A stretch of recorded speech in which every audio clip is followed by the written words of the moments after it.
ತ್ರಿವರ್ಣ ಸ್ಪೆಷಲ್ಗೆ ಸ್ವಾಗತ. ನಾನು ಉಮರ್ ಫಾರೂಕ್.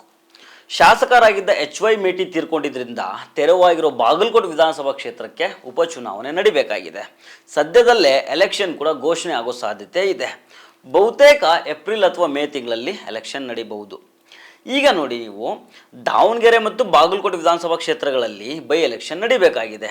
ಇವೆರಡೂ ಕಾಂಗ್ರೆಸ್ ಪಾಲಿಗೆ ಪ್ರತಿಷ್ಠೆಯ ಪ್ರಶ್ನೆಯಾದರೆ ಕರ್ನಾಟಕದಲ್ಲಿ ಆಡಳಿತ ವಿರೋಧಿ ಅಲೆ ಸೃಷ್ಟಿಯಾಗಿದೆ ಅನ್ನೋದನ್ನು ಸಾಬೀತುಪಡಿಸುವ ಉಮೇದಿನಲ್ಲಿ BJP ಇದೆ. ಹೀಗಾಗಿ ಇವೆರಡೂ ಕ್ಷೇತ್ರದ ಬೈ ಎಲೆಕ್ಷನ್ನಲ್ಲಿ ಜಿದ್ದಾಜಿದ್ದಿನ ಸ್ಪರ್ಧೆ ಏರ್ಪಡೋದು ಖಂಡಿತ. ಈಗ ಕುತೂಹಲ ಮೂಡಿಸಿರೋದು ಬಾಗಲಕೋಟೆ ವಿಧಾನಸಭಾ ಕ್ಷೇತ್ರ. ಇಲ್ಲಿಂದ BJP ಅಭ್ಯರ್ಥಿಯಾಗಿ ಮಾಜಿ ಶಾಸಕ ವೀರಣ್ಣ ಚರಂತಿಮಠ ಬಹುತೇಕ ಕನ್ಫರ್ಮ್ ಅಂತ ಹೇಳಲಾಗ್ತಾ ಇದೆ. ಇನ್ನು ಕಾಂಗ್ರೆಸ್ನಿಂದ ಕ್ಯಾಂಡಿಡೇಟ್ ಯಾರಾಗ್ತಾರೆ ಅನ್ನೋ ಕುತೂಹಲ ಹೆಚ್ಚಾಗಿದೆ. ಇವತ್ತಿನ ಈ ವಿಡಿಯೋದಲ್ಲಿ ಬಾಗಲಕೋಟೆ ವಿಧಾನಸಭಾ ಕ್ಷೇತ್ರದಲ್ಲಿ ನಡೆಯಲಿರೋ ಬೈ ಎಲೆಕ್ಷನ್ ಬಗ್ಗೆ ಎಲ್ಲವನ್ನ ಡೀಟೇಲ್ ಆಗಿ ನೋಡ್ತಾ ಹೋಗೋಣ. ಆದರೆ ಅದಕ್ಕೂ ಮೊದಲು ನೀವಿನ್ನೂ ನಮ್ಮ ಚಾನಲನ್ನು ಸಬ್ಸ್ಕ್ರೈಬ್ ಮಾಡಿಲ್ಲ ಅಂದರೆ ದಯವಿಟ್ಟು ಸಬ್ಸ್ಕ್ರೈಬ್ ಮಾಡ್ಕೊಳ್ಳಿ. ಹಾಗೆ ಈ ವಿಡಿಯೋವನ್ನು ಕಡೆ ತನಕ ಮಿಸ್ ಮಾಡದೆ ನೋಡಿ.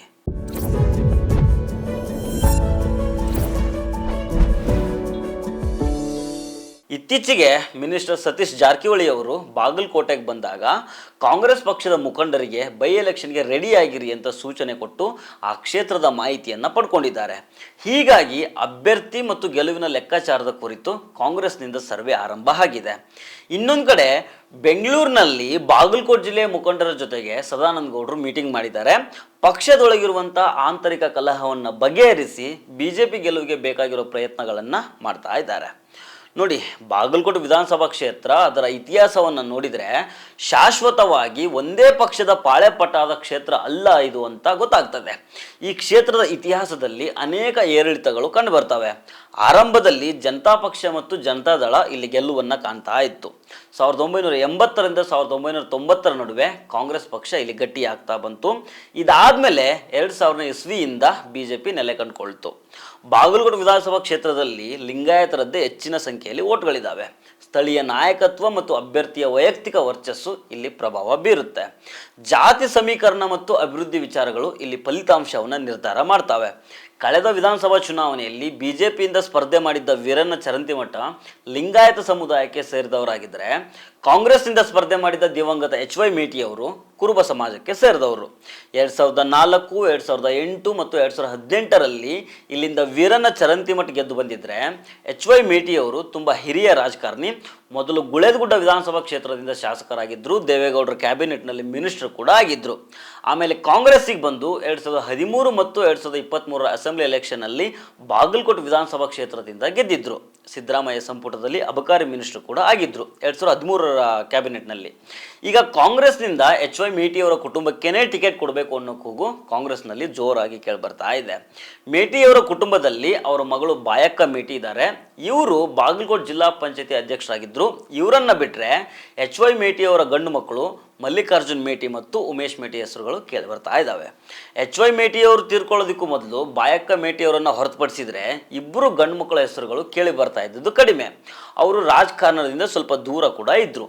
ಈಗ HY ಮೇಟಿಯವರು ತೀರ್ಕೊಂಡಾದ್ಮೇಲೆ ತಮ್ಮ ತಂದೆಯ ಸ್ಥಾನವನ್ನು ತುಂಬೋದಿಕ್ಕೆ ಇಬ್ಬರು ಮಕ್ಕಳು ಎಲ್ಲ ಪ್ರೋಗ್ರಾಮ್ಗಳಿಗೂ ಅಟೆಂಡ್ ಆಗ್ತಾ ಇದ್ದಾರೆ. ಈ ಮೂಲಕ MLA ಆಗೋ ಕನಸು ಕಾಣ್ತಾ ಇದ್ದಾರೆ.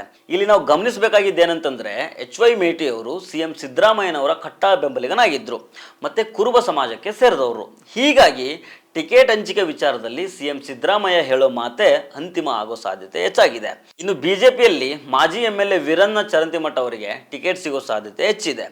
ಲಾಸ್ಟ್ ಎಲೆಕ್ಷನ್ನಲ್ಲಿ ವೀರಣ್ಣ ಚರಂತಿಮಠ ಅವರ ಸೋಲಿಗೆ ಅವರ ಸಹೋದರನೇ ಕಾರಣ ಆಗಿದ್ರು. ಇಂಡಿಪೆಂಡೆಂಟ್ ಆಗಿ ಸ್ಪರ್ಧೆ ಮಾಡಿದ್ದ ಮಲ್ಲಿಕಾರ್ಜುನ್ ಚರಂತಿಮಠ 10,000 ಓಟ್ಗಳನ್ನು ತೆಗೆದುಕೊಂಡಿದ್ರು. ಈಗ ಇವರು ಕಾಂಗ್ರೆಸ್ ಪಕ್ಷದಲ್ಲಿದ್ದಾರೆ. ಇಲ್ಲಿ BJPಗೆ ಮತ್ತೊಂದು ಮೈನಸ್ ಏನಂತಂದ್ರೆ, ಮಾಜಿ MLA ವೀರಣ್ಣ ಚರಂತಿಮಠ ಹಾಗೂ MLC PH ಪೂಜಾರ ನಡುವೆ ಕಿತ್ತಾಟ ನಡೀತಾ ಇದೆ. ಇಬ್ಬರ ನಡುವಿನ ಭಿನ್ನಮತ ಶಮನ ಆಗಿಲ್ಲ ಅಂದ್ರೆ ಬಾಗಲಕೋಟೆ ವಿಧಾನಸಭಾ ಕ್ಷೇತ್ರದಲ್ಲಿ BJP ಗೆಲ್ಲೋದು ಕನಸಿನ ಮಾತು ಅಂತ ಬಾಗಲಕೋಟೆ ಮಂದಿ ಮಾತಾಡ್ತಾ ಇದ್ದಾರೆ. ಕೊನೆಯದಾಗಿ ವೀರಣ್ಣ ಚರಂತಿಮಠ ಅವರ ಸ್ವಭಾವ ಸ್ವಲ್ಪ ಒರಟು, ರಫ್ ಅಂಡ್ ಟಫ್ ಮನುಷ್ಯ. ಅವರು ಮಾತಾಡೋದಕ್ಕೆ ಶುರು ಮಾಡಿದರೆ ಲಂಗು ಲಗಾಮ್ ಇಲ್ಲದೆ ಮಾತಾಡ್ತಾರೆ ಅನ್ನೋದು ಬಾಗಲಕೋಟೆ ವಲಯದಲ್ಲಿ ಕೇಳಿ ಬರ್ತಾ ಇರುತ್ತೆ. ಇನ್ನೊಂದು ಕಡೆ ಬಾಯಕ್ಕ ಮೇಟಿ ಅವ್ರಿಗೆ ಏನಾದರೂ ಟಿಕೆಟ್ ಸಿಕ್ಕರೆ ಅನುಕಂಪದ ಅಲೆಯ ಜೊತೆಗೆ ಆಡಳಿತ ಪಕ್ಷದ ಬೆಂಬಲ ಕೂಡ ಇದೆ. ಹಾಗೆ ಬಾಯಕ್ಕ ಮೇಟಿ ಇಷ್ಟು ದಿನ ಜನರ ನಡುವೆ ಇದ್ದವರು, ಜಿಲ್ಲಾ ಪಂಚಾಯತಿ ಮೆಂಬರ್ ಆಗಿ ಅಧ್ಯಕ್ಷರಾಗಿ ಕೆಲಸ ಮಾಡಿದವರು. ಇದೆಲ್ಲವನ್ನು ಬಳಸ್ಕೊಂಡು ಬಾಯ ಕಮಿಟಿ ಓಟ್ ಕೇಳೋ ಸಾಧ್ಯತೆ ಇದೆ. ದಾವಣಗೆರೆಯಲ್ಲಿ ಟಿಕೆಟ್ ನಿರ್ಧಾರ ಮಾಡೋದು ಅಷ್ಟು ಸುಲಭದ ಮಾತಲ್ಲ. ಅಲ್ಲಿನ ಮುಸ್ಲಿಮರು ಈ ಬಾರಿ ನಮಗೆ ಟಿಕೆಟ್ ಕೊಡಿ ಅಂತ ಕಾಂಗ್ರೆಸ್ ಪಕ್ಷದ ಮುಂದೆ ಪಟ್ಟು ಹಿಡಿದಿದ್ದಾರೆ.